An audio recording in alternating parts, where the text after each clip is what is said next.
আমি অত উদার নই। মমতা ব্যানার্জি বদলা নয় বদল চাই বলেছিল। মমতা বন্দ্যোপাধ্যায়ের এটা ভুল। মমতা বন্দ্যোপাধ্যায়ের এটা ভুল। মমতা বন্দ্যোপাধ্যায়ের এটা ভুল। নমস্কার বন্ধুরা, আপনারা দেখছেন পারফেক্ট পলিটিক্স, সাদা বাংলায় রাজনীতির কথা। বন্ধুরা, ভোট প্রচারের একেবারে শেষ মুহূর্তে অভিষেক ব্যানার্জি একটা কথা বললেন, আর সেই কথাটা হচ্ছে যে মমতা বন্দ্যোপাধ্যায়ের এটা ভুল। কোনটা ভুল? মমতা বন্দ্যোপাধ্যায়ের এই যে বদলা নয় বদল চাই এই স্লোগানটাতে আজকে অভিষেক ব্যানার্জি ভোট প্রচারের শেষ মুহূর্তে বলছেন যে এটা মমতা বন্দ্যোপাধ্যায়ের বড় ভুল। আর দ্বিতীয় যে কথাটা তিনি বলছেন যে তিনি মমতা বন্দ্যোপাধ্যায়ের মতো উদার নন, এবং সর্বশেষ যে কথাটা তিনি বললেন যে এদিন মিতালি বাগের সঙ্গে যে ঘটনা ঘটেছে সেই ঘটনা যারা ঘটিয়েছেন তাদের জীবন তিনি কঠিন করে দেবেন। সেই সঙ্গে তিনি এটাও হুঁশিয়ারি দিলেন যে 4 তারিখে ডিজে বাজবে, এমনভাবে ডিজে বাজবে যে কান ঝালাপালা হয়ে যাবে। আর আমার কথা যারা সমাজ মাধ্যমে শুনছেন, আমি অনুরোধ করে যাব, মাথা উঁচু করে ভয়কে জয় করতে হবে। যদি কেউ ভয় পায় তাকে 5 বছর সেই সিপিএম এর হাড়মাদরা ভয় দেখাবে। আর আজকে 27, কালকে 28, পরশু 29, দুদিন। 28 আর 29 যদি ভয়কে জয় করেন তাহলে 5 বছর আরামবাগে শান্তি বিরাজ করবে। যে ভয় পায় তাকেই ভয় দেখানো হয়।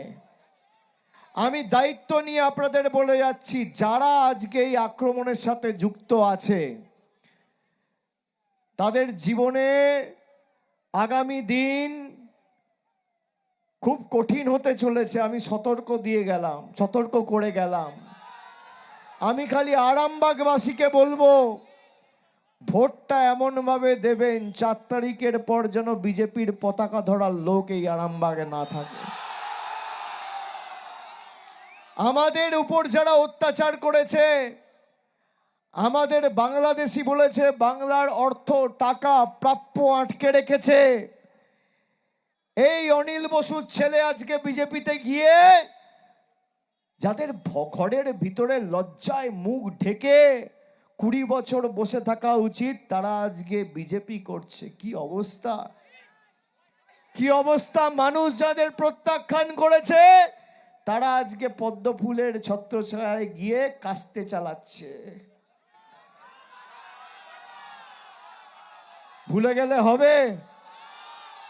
সিপিএম এর অত্যাচার ভুলে গেলে হবে? নতুন বোতলে পুরনো মদ, বোতলটা নতুন, মদটা পুরনো।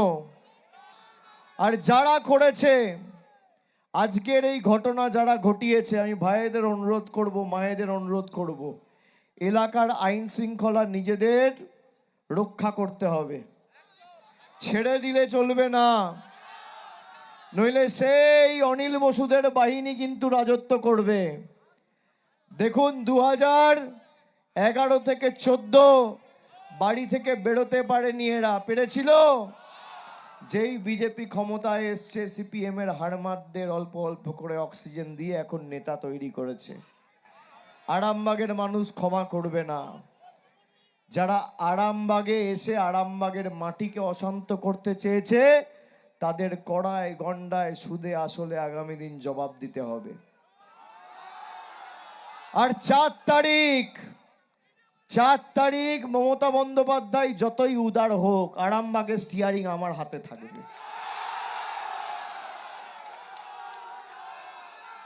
ডিজে তো বাজবেই, এমন জোরে বাজবে কান ঝালাফালা করে দেবো। তোমরা যে ভাষায় বোঝো বন্ধু, অভিষেক ব্যানার্জি সে ভাষায় জবাব দিতে জানে। আমি অত উদার নই। মমতা ব্যানার্জি বদলা নয় বদল চাই বলেছিল। মমতা বন্দ্যোপাধ্যায়ের এটা ভুল। যদি বদল হতো সেদিনকে অনিল বসুর ছেলেগুলোকে আজকে দূরবীন দিয়ে খুঁজে পাওয়া যেত না। সৌম্য বসুকে আজকে বাংলায় থাকতে হতো না। যে অত্যাচার আরামবাগবাসীর উপর হয়েছে 2011 সালের 13ই মে সুদে আসলে জবাব দিয়ে দেওয়া যেত, কিন্তু আমাদের উদারতা 4 তারিখ জবাব হবে।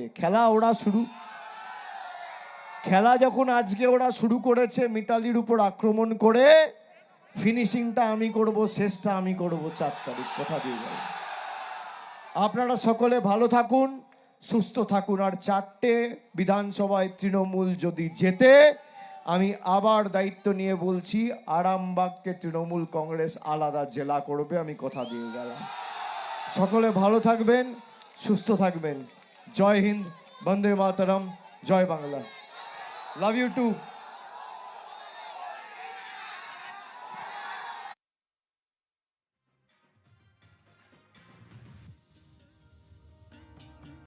এখন এই যে অভিষেক ব্যানার্জির বক্তব্য, এই বক্তব্যের প্রথমেই তিনি বলছেন যে মমতা বন্দ্যোপাধ্যায় ভুল। আর এইখানে যেটা প্রশ্ন উঠছে যে তাহলে ভোট প্রচারের একেবারে শেষ মুহূর্তে গিয়ে অভিষেক বন্দ্যোপাধ্যায় এটা বুঝতে পারছেন যে মমতা বন্দ্যোপাধ্যায় ভুল। আর ভুলটা কেন না, যেহেতু মমতা বন্দ্যোপাধ্যায় বদলা নয় বদল চাই স্লোগান দিয়েছিলেন। এই যে বদলা নয় বদল চাই স্লোগান, এটাকে অভিষেক ব্যানার্জি কেন বড় ভুল বলছেন? মমতা বন্দ্যোপাধ্যায়ের বড় ভুল তিনি কেন বলতে চাইছেন? কারণ অভিষেক ব্যানার্জি এই ভোট প্রচারের শেষে এসে বুঝতে পারছেন যে কিভাবে বিজেপি খেলা ঘুরিয়ে দিয়েছে, খেলা ঘুরিয়ে দিয়ে তৃণমূলকে রীতিমতো কোণঠাসা করে দিয়েছে।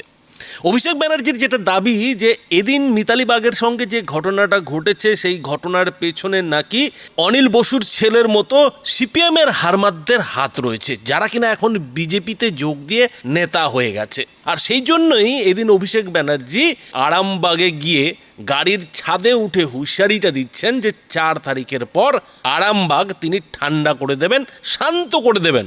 এবং মমতা বন্দ্যোপাধ্যায় যাই বলুন না কেন, এই আরামবাগের স্টিয়ারিং নাকি তার হাতেই থাকবে। এখন এর মানেটা কি?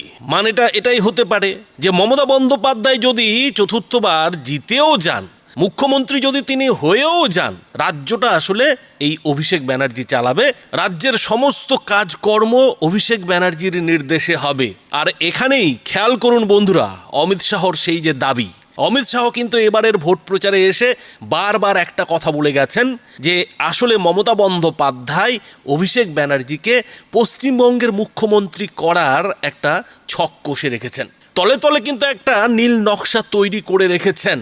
আর সেটা যে কতটা সত্যি, অভিষেক ব্যানার্জির এবারের যে ভোট প্রচার এবং আজকের যে আরামবাগে হুঁশিয়ারি হুমকি, তাতে পরিষ্কার হয়ে যাচ্ছে যে অভিষেক ব্যানার্জি আসলে সেই কুর্সির পেছনে থেকে, মানে মমতা বন্দ্যোপাধ্যায়ের পেছনে থেকে মমতা বন্দ্যোপাধ্যায়কে দিয়ে তার ইচ্ছে মতো কাজ করানোর কিন্তু একটা স্বপ্ন দেখছে। এবং সেই স্বপ্নটা কি? সেই স্বপ্নটা হচ্ছে বদলা নেওয়া। অর্থাৎ এই বদল নয় বদলা চাই, এবার এইভাবেই স্লোগানটাকে অভিষেক ব্যানার্জি ঘোরাতে চাইছেন। অন্তত চতুর্থবার যদি তৃণমূল ক্ষমতায় আসে তাহলে এটাই হবে।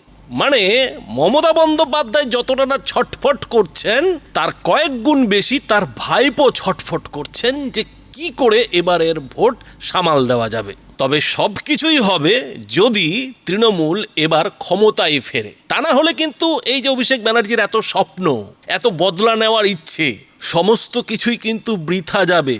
বৃথা শুধু নয়, উল্টো চাপে পড়তে হবে। উল্টো চাপের খেলায় কিন্তু অভিষেক ব্যানার্জিকে পড়তে হবে। আর এই যে উল্টো চাপের খেলা, সেটা যে নিশ্চিত, সেটা কিন্তু শুভেন্দু অধিকারী দাবি করছেন। বিজেপি ঝড় সব অঙ্ক কষার দরকার নেই। তৃণমূলকে বিধানসভায় খুঁজে পাওয়া যাবে না। আর মমতা ব্যানার্জি তো মুখ্যমন্ত্রী হওয়া দূরের কথা, বিরোধী দলনেতাও হতে পারছেন না, কারণ তিনি ভবানীপুরে হারছেন। এখন এই যে আরামবাগের এদিনের ঘটনা, এই ঘটনার পেছনে অভিষেক ব্যানার্জি দাবি করছেন যে অনিল বসুর ছেলে বিজেপিতে যোগ দিয়ে এই কাজ করিয়েছে। তার মানে অভিষেক ব্যানার্জি ঘুরিয়ে এটা স্বীকার করছেন যে যারা আসল বিজেপি তারা এই কাজটা করেনি, সেই সমর্থকরা এই কাজটা করেনি, করেছে বিজেপিতে আসা সিপিএম এর হারমাদরা। আবার ওইদিকে জেলা শাসকের যে প্রাথমিক রিপোর্ট, সেই রিপোর্টে যেটা জানা যাচ্ছে যে তৃণমূলের গোষ্ঠী কোন্দলের জেরে এই ঘটনা ঘটে থাকতে পারে। মোদ্দা কথায় মিতালি বাগ হাউমাউ চাউ করে কেঁদে যেভাবে পুরো দায়টা বিজেপির ঘাড়ে চাপাচ্ছিলেন, সেই দায় থেকে কিন্তু বিজেপিকে খোদ অভিষেক ব্যানার্জি নিষ্কৃতি দিয়ে দিচ্ছেন। অর্থাৎ মিতালি বাগের যিনি বস, সেই বসই কিন্তু বিজেপিকে ক্লিন চিট দিয়ে দিচ্ছেন। আর এখানে যেটা প্রশ্ন উঠছে, তাহলে কি মিতালি বাগ একটু বেশি মাত্রায় অভিনয় করে ফেলেছেন? আর তার থেকেও যেটা বড় প্রশ্ন, যে অভিষেক ব্যানার্জির এতদিনে মনে হচ্ছে যে তার পিসির সিদ্ধান্ত ভুল ছিল, আর সেটা এখন কেন মনে হচ্ছে? ভোট প্রচারের শেষ মুহূর্তে কেন অভিষেক ব্যানার্জির মনে হচ্ছে যে মমতা বন্দ্যোপাধ্যায় ভুল ছিলেন, মমতা বন্দ্যোপাধ্যায়ের সিদ্ধান্ত ভুল ছিল? আসলে বন্ধুরা, এর উত্তর অভিষেক ব্যানার্জি নিজেই দিয়েছেন। তিনি কিন্তু এদিন আরামবাগে ওই গাড়ির মাথায় চড়ে ভাষণ দিতে গিয়ে এটা বলেছেন যে ভয় পেলে চলবে না, ভয়কে জয় করে এগিয়ে এসে তৃণমূলকে জেতাতে হবে। আর এই যে অভিষেক ব্যানার্জির বার্তা, এই বার্তাতেই স্পষ্ট যে তৃণমূলের কর্মী সমর্থকরা কিন্তু ভয় পেয়েছে, তারা কিন্তু আতঙ্কিত হয়ে আছে। আর তাদের এই আতঙ্কের কারণ কি? কারণ তৃণমূলের এই কর্মী সমর্থকরা পশ্চিমবঙ্গে গেরুয়া ঝড় দেখতে পাচ্ছে।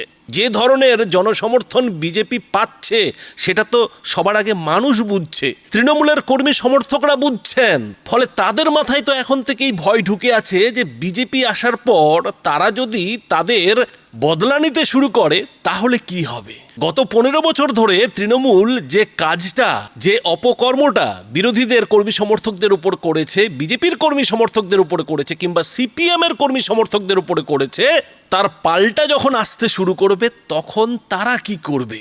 তখন কি তাদের বাঁচাতে অভিষেক ব্যানার্জি এভাবে গাড়ির মাথার উপরে উঠে বড় বড় কথা বলতে পারবে? বড় বড় ভাষণ কি দিতে পারবে? মোদ্দা কথায়, দ্বিতীয় দফার ভোটের আগে তৃণমূল যে জ্বরে ঠকঠক করে কাঁপছে, আতঙ্কে যে কাঁপছে, সেটা কিন্তু অভিষেক ব্যানার্জির এদিনের যে ভাষণ, সেই ভাষণেই বেশ স্পষ্ট হয়ে যাচ্ছে।